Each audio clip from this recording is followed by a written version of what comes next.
What you do? Thought I'd do another video, and this one's going to be a bit weird at first, but bear with me. What I want you to do is picture an image of, like a 15th century monk. Yeah, we're talking the bald spot. We're talking the open-toed sandals as though he's going to a Camera Beer Festival. We're talking the cassocks, are they called? They're monkey type things. Think about their lifestyle. Not so much. The first thing you're going to think of there is no shagging. Okay, that's one part of their lifestyle. I think it was poverty, chastity, and obedience. Was what they signed up for. But also, what do we know about their lifestyle more generally? They weren't allowed to hunt. So they would have to trade for, meat and all that sort of stuff. But all of their fruit, veg, all that sort of stuff, they grew themselves. They made their own clothes. In fact, they were little cottage industries. But am I alone in thinking that when I have this mental image of a monk doing his monking things? Yeah, seems a bit gay. Not gay as in sodomy, but it just seems a bit. I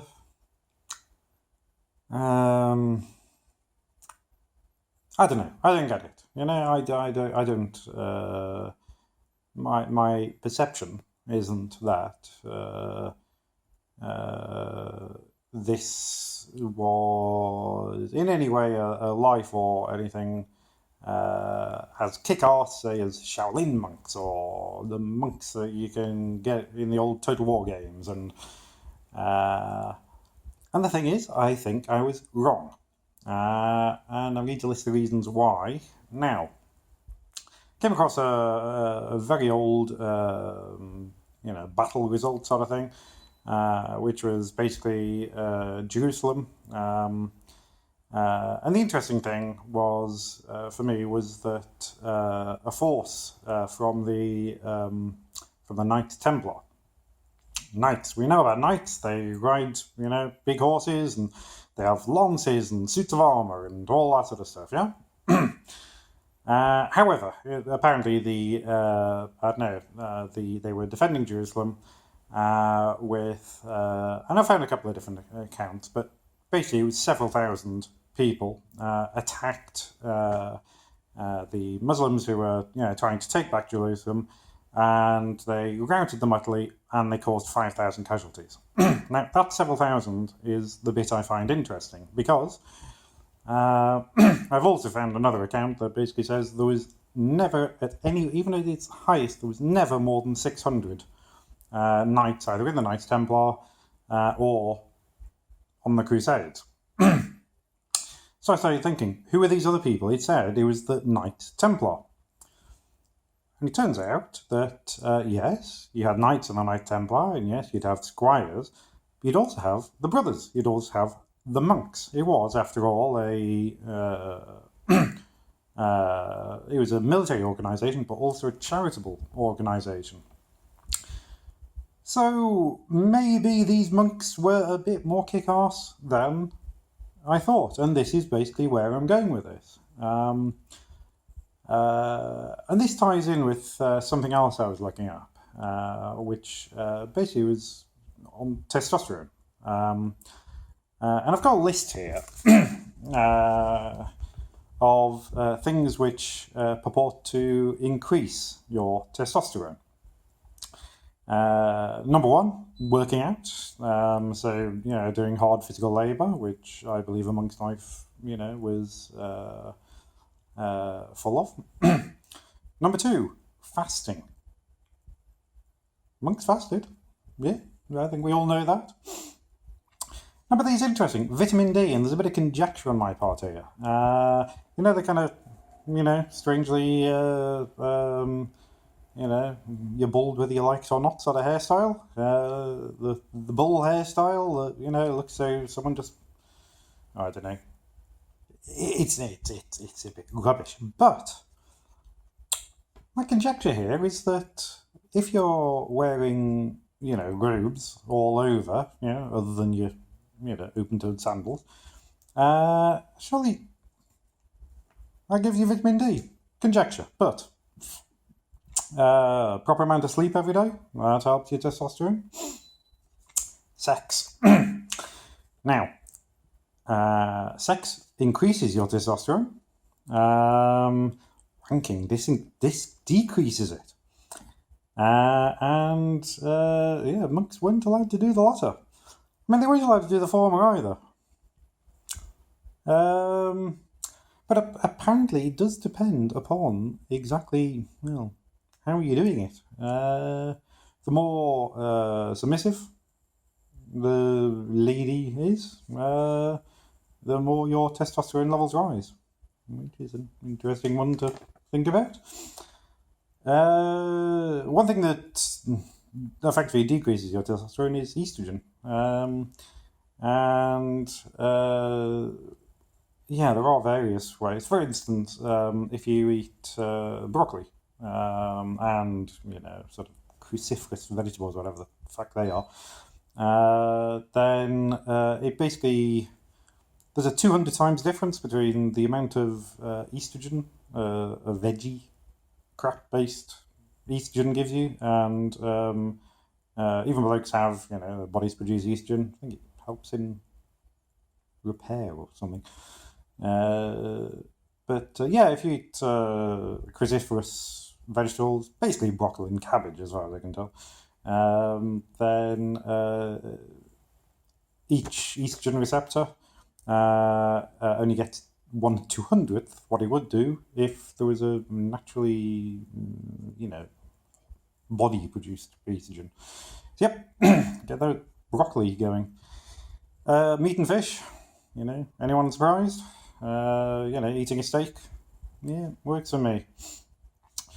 Not drinking. If you, especially if you binge drink, that masks your testosterone apparently. Of course, monks didn't drink. Lose weight, Friar Tuck accepted. Is a friar a monk? I don't know.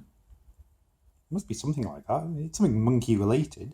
Don't know. Would there be a friar in a monastery? Or is that a different thing? I don't know.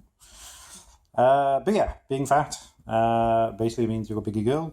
The fatter you are, the more your estrogen your body produces, something like that. I'm not a doctor. Cholesterol. You need cholesterol. Your body actually makes testosterone out of cholesterol. So zinc, magnesium, selenium, and apparently it's quite rare. The things you can get selenium from, not that much, except Brazil nuts and lots of other nuts in general are awesome. One Brazil nut a day, that's all the selenium and loads of other stuff you need. So one Brazil nut for your bollocks per day. Eggs, tomatoes, red peppers, apparently. Stress reduces your testosterone. But thinking about it, if you've sworn obedience, chastity, and poverty, and basically everything is going to be provided for you, and you just have to do what you're told. That doesn't sound like a high-stress lifestyle to me, I have to say.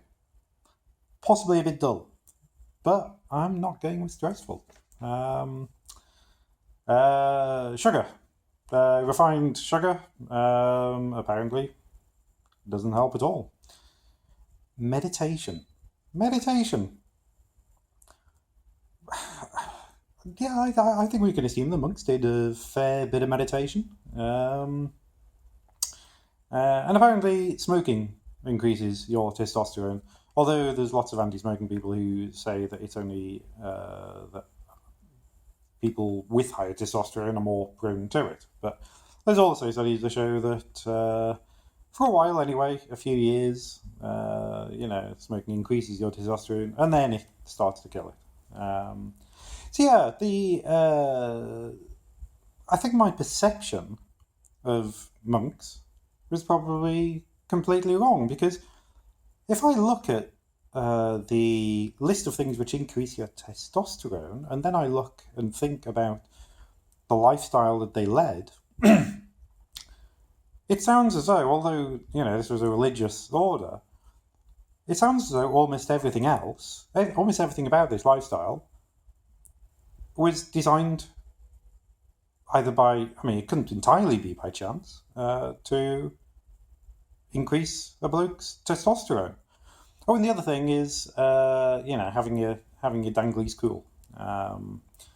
Now you might think that in order to fully research this, I should have researched whether monks are like Scotsmen and kilts, and did they, sorry, dude, I'll party so you don't have to on most areas of research, but I don't really want to go searching the internet for that, because it's a bit weird, yeah? So I'm going to generously assume that no, they were commando, because everything else seems to point to them, not being wimpy, religious fruitcakes and all that sort of stuff, but actually being double hard bastards.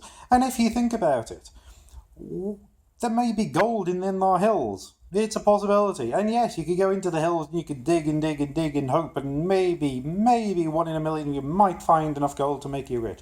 But where could you guarantee there was loads of gold? Where could you guarantee there was all sorts of riches and treasures? Well, frankly, the local church, the local monastery, the Catholic Church does have a bit of a habit of stockpiling, treasures and that sort of stuff.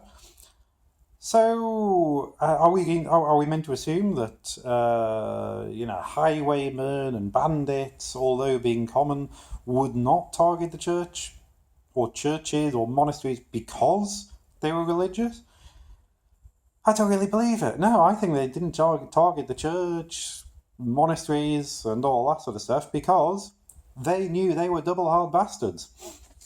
So yeah, I don't know, this battle, which exclusively had a monastic and religious order. We think of them as knights, and from the films, all we see is the knights. But by the numbers alone, it's clear that they had more manpower than merely what you see in Kingdom Heaven and films like that. And well, no, I mean to inflict serious losses on the anti-crusading armies of Saladin and all that sort of stuff. Yeah, I think you had to be double hard bastards. So yeah, that's basically it. Just a few thoughts. But the question I have is, how did religion have it so right, and how have we forgotten this? Because if you look at diet programs, and they're all going to tell you to eat soy and crap like that, which decreases your testosterone. No cholesterol, no cholesterol allowed. Cholesterol is evil. Your body uses cholesterol to make testosterone. So frankly, if you're not eating fat, you're a big girl. But how did the old religions clearly have a handle on this and have it right, and the modern media seems to have it arse backward, both in terms of image of the monks and in terms of advice given. So yeah, positive 10. Hope you found it interesting, but if not, well, don't really care. So see you, dude.